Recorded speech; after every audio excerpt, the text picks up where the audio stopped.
ఏంటి మేడం చాలా రోజుల తర్వాత ఒకటో తారీఖు మీటింగ్ పెట్టారు. జనవరి 1వ తారీఖు మీ అందరికీ గుర్తుందా? అందరికీ నూతన సంవత్సర శుభాకాంక్షలు. కొన్ని సంకల్పాలు అనుకున్నాం, గుర్తున్నాయా? రీసెంట్ గా మా ఇంటి పక్కనే పంజాబ్ వాళ్ళు వచ్చారు మేడం. మీ మేడం చెప్పి మా సైడ్ ఉండే ఐటమ్స్ కూడా పెట్టించండి అనేసి చెప్పారు మేడం. ఇవాళ ఆగస్టు 1వ తారీఖు.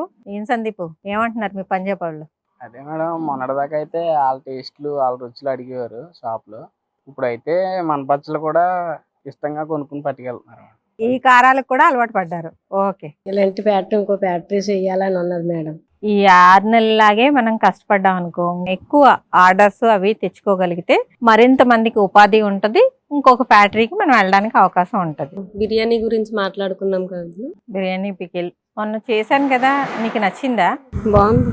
నాకు నచ్చలేదు. నాకు నచ్చే వరకు ఆ ప్రయత్నం చేస్తూనే ఉంటాను. తొందరలోనే మనం బిర్యానీ పికిల్ చేద్దాం. కొంచెం పని ఎక్కువ ఉంటే మాకు ఎక్కువ శాలరీ కూడా మాకు వస్తుందని మాకు ఆశ. ఎక్కువ పని చేస్తే శాలరీలు పెంచుతా అన్నాను. ఓకే. ఈ 6 నెలలు ఎన్ని సెలవులు పెట్టావమ్మా? Okay, mic పక్కిచ్చి.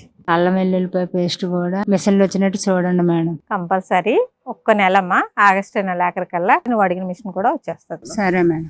వైజాగ్ లో నెంబర్ 1 పొజిషన్ లో ఉంది మేడం. అలానే all over India, all over world లో కూడా నెంబర్ 1 పొజిషన్ లో రావాలని నేను కోరుకుంటున్నాను. నువ్వు మన వెబ్సైట్ చూసావా?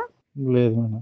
మన వెబ్సైట్ లో ఆల్మోస్ట్ రీచ్ అవుతున్నాం. ఇంకా అడ్వాన్స్ గా మనం కస్టమర్లకి ఏం కావాలి అని తెలుసుకొని కస్టమర్ కి ప్రొడక్ట్ వెళ్ళే వరకు మనం చాలా జాగ్రత్తలు తీసుకుంటున్నాం.